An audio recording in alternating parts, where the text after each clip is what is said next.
Hi everyone, it's Nick. Welcome back to my channel. Okay, in this video today, we are going to be talking about 5 finishes that will immediately date your home. These are finishes that I see all the time. I feel bad about making this video because I just feel like people are going to be watching this that just did a giant renovation, lived through hell, and now you've got some jerk on the internet telling them that what they did was immediately dated. But I have to do it. It has to be said because there could be somebody out there that's shopping right now, and that person is going to Instagram and Pinterest and they're going to listen to people they shouldn't, i.e. not me, and they're going to choose these items and they're just not going to be good and they're going to immediately look dated. Arguably, these things are dated now and they most certainly will be dated in a few years, in my opinion. Although my crystal ball is hazy, it's pretty good. It's pretty good, you know? So like, I think if you just did renovation and you see yourself in this video, my apologies, but you clicked on the video, so that's your fault. And if you're doing a renovation, listen to me. Let's get going. Okay, if you want to keep your home looking fresh and timeless, ensure you take good care of it. And to get some help with the cleaning of your home, check out the sponsor of today's video, HomeAglow. HomeAglow is a top-rated home service platform dedicated to making your space really clean and tidy. While HomeAglow is only offered in the US, I know the value of paying someone to come in and help you tidy and organize your home. I personally don't love cleaning, and if you're like me and you're not consistent with it, it piles up and can just take even more of your time if you don't stay on top of it. You all know what I'm talking about. And HomeAglow makes it really easy to relieve the stress of taking care of your home and making sure that it's always clean and tidy. It just takes one more thing off your plate. All you have to do is pick a date and a cleaner and you're all set. You can get a clean for just 19 bucks or get a forever clean membership and save $30 an hour on all future cleanings. Take home cleaning off your plate by using HomeAglow. Head to homeaglow.com/NickLewis or scan the QR code on the screen to get your first 3 hours of cleaning for only $19. Thank you so much to HomeAglow for sponsoring today's video. Now let's get back to these popular finishes that are going to date your home. Okay, first up on my list is going to be gray flooring. Gray flooring. The vinyl plank is usually the one, but it could be anything. So it could be engineered hardwood, but 9 times out of 10, it's gonna be LVP or luxury vinyl plank, or maybe even laminate, okay? Gray flooring had a moment. It was 2017, we remember it well. It kept on 2019, 2020, and then it started to change around 2021. I don't know if it was maybe the pandemic got everybody thinking, God, my home is depressing. Maybe we need to change it out. And maybe we need to choose color that is not gray and lifeless. And that is really the problem with gray flooring. It has been out, I would argue, if you've been involved in design or listening to me or watching YouTube or whatever, it's kind of been out for a few years. It's been out since about 2022, but that hasn't stopped people from still putting it in their home today. And I still see it all the time. People putting in gray flooring right now. Here's the problem with it. Okay, number one, it's lifeless. It's boring, it's not interesting, it's blah, right? And so often the gray flooring kind of works with the rest of the gray trend because there's a lot of gray that was around in the late 2019 sort of area, right? There was a lot of gray everywhere and people were looking for something a little bit more interesting with a little bit more life.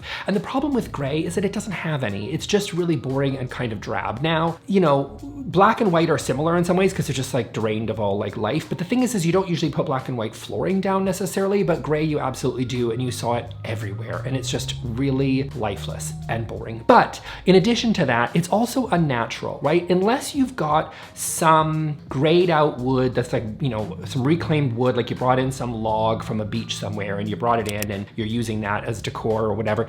Most of the time, for most wood, it doesn't naturally lean gray, right? It naturally leans warm. That's the thing with wood. It usually has orange undertones, yellow undertones, red undertones, and that's great. It is typically leans on the warmer side. Now, some of it can be cooler, like I said, but that's less often what you see as opposed to the warmer toned woods, which are more common. Oak, walnut, mahogany, cherry, right? Cedar. All these woods typically lean a little bit more on the warmer side. So gray reads really unnatural and therefore also isn't really great. And it just kind of locks your space into a very particular look. It locks it into sort of that kind of gray depressing thing that I talked about before. It's really difficult oftentimes when you pick that gray flooring to sort of warm it up and give life to it. Oftentimes it's sort of, it really is difficult to sort of work in some of those warmer tones I mentioned, like oak and walnut and cherry and all those different things, when you've got this sort of pale gray flooring sitting on the floor. So if you chose it, don't listen to me, your place is gorgeous. If I walked into your home, because I'm very good at walking into people's homes and saying I love everything, that's what I do. And I save, as you all know, my criticism anonymously here on the internet. That's what I do. This is, you get the real me, but when it comes to your home, I tell you everything's gorgeous. But if you did do a renovation and you had the gray flooring, good for you. I hope you love it. And if you don't love it, then I'm sorry, I don't know what to tell you. Rugs is your answer. That's gonna have to be what you're working with there. But if you are choosing a renovation, if you are going through renovation and you're out there and you have an opportunity to change out that flooring, choose something warmer. Choose something like a nice oak. Choose something that is fairly light, that's fairly neutral, and ideally, dare I say, call me crazy, actually the color of real wood. What a concept. Okay, next up on my list is gonna be open shelving instead of kitchen cabinets, specifically the kitchen uppers. So this feels like, I mean, I've been spearheading the case against too much open shelving for a number of years now. I think I am quite on record. I will say this, I don't hate open shelving, okay? And I just think open shelving is for displaying items you really enjoy, not for storage.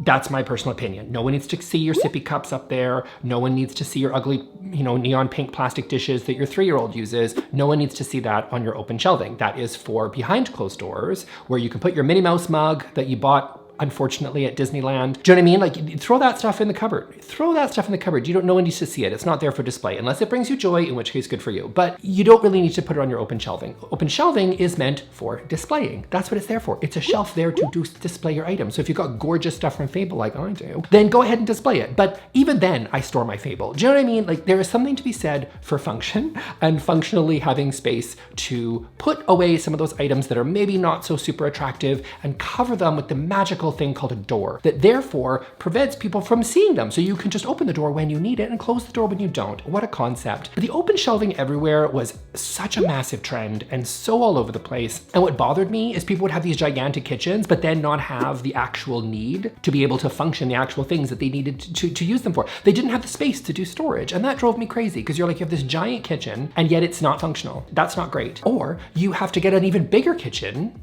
to have enough space to put all your lower cabinets to fit all your crap. Which is like, if you had just a reasonably sized with uppers and lowers that have enough space for your actual functional needs in your home. And then if you want to put a little bit open shelving in, great. But it was such a trend in, a few years back, and it's still arguably here, where people insist on taking out their uppers and putting open shelving everywhere. And I think that's a massive mistake. I've gone on record before. I think it will look very, very dated. I think arguably it does right now, just like gray flooring. But I think in a few years, people will come to their sense eventually. These trends will work through because again, they always start in the luxury category where people, have giant homes and therefore they have tons of lower cabinetry and therefore also have gorgeous things to display because they don't actually use their kitchen because they don't cook in them because they all have personal chefs. And then slowly it moves into the middle class and it sort of kind of like moves in through moves through society. And I think now it's sort of on its way out. And I think if you put it in your home now, I think it will look dated in the future. If you just did it, great. Honestly, it's easier to put upper cabinets in now than it is to maybe change out your flooring. But this is the thing. This is this video. This isn't about swapping out, a table lamp. This is finishes, okay? So,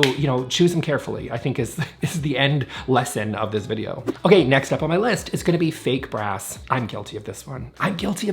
Listen, okay, I love brass. I love it as a material. I find it really warm. I find it suits my style, okay? I just really like brass. It's just a material I really enjoy. I don't always really like chrome very much. I really don't like brushed nickel as much, but I just like brass. Okay, fine. But here's the thing, brass lovers, if you're like me, it doesn't have to be the fake stuff. Like if it peels, if it's like incredibly yellow, if it's very, very gold and it's obviously fake, that stuff, if you're using that in your home, especially in some fixed elements, it will look incredibly fake. So yes, if you're gonna go for unlacquered brass, something that's gonna patina in time, something that's actually real, like a real brass, that in my opinion is timeless. Just like a lot of the metals are timeless. I mean, except for rose gold, may she rest in peace. But the other ones, I think, like those ones are pretty timeless. Chrome, fine, they're, yes, ORB might, oil rubbed bronze, sorry, might look a little bit dated depending on who you go. But if it's in your style, it's great. If you have an industrial style or a farmhouse style, it can work there too, right? Like all these finishes, I think can make sense even if they go in and out of trend. But the fake stuff, the fake brass, the stuff that's just that incredibly yellow and gold, in my opinion, will look dated. Arguably still does, right? So if you got into like the 2019 West Elm everything fake brassy, I hear you, I get it. Or even Ikea's isn't even pretending to try to be brass at this point. It's just completely looks like it's been spray painted on with a can of paint. You know what? I think it's gonna look dated now and I think it's gonna look dated in the future. The lesson here, which is kind of the lesson of the gray flooring as well, is choose real stuff. choose real stuff, right? Stuff that actually is authentically and honest for what it is, as opposed to fake it. Yes, it's cheaper. Yes, it looks good in the short run, but it will eventually wear through and it'll eventually chip and it'll just look crappy in the future. So real brass only, the really, really yellowy stuff, the fake stuff, and this is true for decor as well as your fixed elements, no go. Okay, next up is going to be all white everything with black hardware in contrast. Okay, so this is a bit more of a personal preference, I don't know. And I feel like this was very, very popular. But the problem is with this one, because you see this all the time, right? You see the white subway tile with the black grout. You see the all white bathroom, but then all the matte black fixtures, right? Or you see the all white kitchen with the black fixtures, the black hardware, the black faucet, you maybe got the black appliances or whatever you've got going on there, right? But everything in all white with the black as an accent. This was very popular, I think, especially with the farmhouse era, we're gonna call it, the farmhouse era, where, you know, people were obsessed with turning their homes into farms because of Joanna Gaines. That's essentially what it was. That era is definitely over. So if you were doing the all white everything with black hardware, it's starting to look really dated. By starting to, I mean it did in 2022, now it's officially definitely gone. But here's the thing, if people are still doing it now, and I'm just saying, my preference, because this is such a high contrast look, it reads as really, really busy. Contrast needs to be treated with care. A contrast is a wonderful thing, right? It's really great at showing, you know, drawing your attention in. It makes things really interesting. You know, when you put one material next to another, it's really, really interesting. One color next to another, it's really interesting. But when it's white subway tile with black grout, it's not really interesting. That's kind of the problem with this one, you know, because if you do too much contrast, everything is too busy, it immediately just draws your eye and your eye doesn't really know where to rest because there's just too much contrast happening all over the space. So pick your moments with your contrast. You know, if you still want matte black, go for it. I would just maybe consider not doing an all white everything look. If you love an all white everything look, maybe choose something a little bit more subtle like brushed nickel or maybe even chrome. That might be a little bit more subtle against white as opposed to something so stark as using matte black. Matte black was very, very trendy. Is it still? You tell me. Well, I guess I'll tell you because it's my YouTube channel. Listen, it's not as trendy maybe as it once was. I don't think black, again, you know me in the metal trends. I'm like kind of a little bit over them all. But black was very, very trendy. And it was especially in this contrasting black and white look that was particularly popular. And I think its moment has passed. It definitely has. Okay, and then finally, my fifth finish is gonna have to be fake marble everything. Listen, marble is beautiful. And I will go on record, even though I know some people will say that granite is like incredibly dated, but there's some beautiful granites out there, you guys. I've seen some gorgeous kitchens that are using granite again because it's natural, because it always looks good. Because as I said, and I believe I did a video years ago about timeless design where I talked about how, have you ever walked into a forest and looked around and God, this place is looking really dated? Like, no, you haven't, because a forest is timeless. A forest, nature is timeless. It never looks bad. You know what I mean? No one's ever walked into Lake Louise and been like, it's looking a little 2017. No one's thought that because Lake Louise is gorgeous. It just is one of those things. Nature is always beautiful. So carrying through with that onto natural materials. Yes, how we use them in their application sometimes can look really dated, i.e. granite in a Tuscan kitchen. But if you use granite in interesting ways, it can be super gorgeous again. Same goes for marble. Marble has been incredibly trendy for a while. Those big, bold, graphic marbles, and I love them all. I know some people hate them, maybe not all of them. Sometimes panda marble is a little overwhelming, but like for the most part, they're great, they're beautiful. You know, you don't have to necessarily like them all to appreciate their beauty, even if you don't want to put them in your home.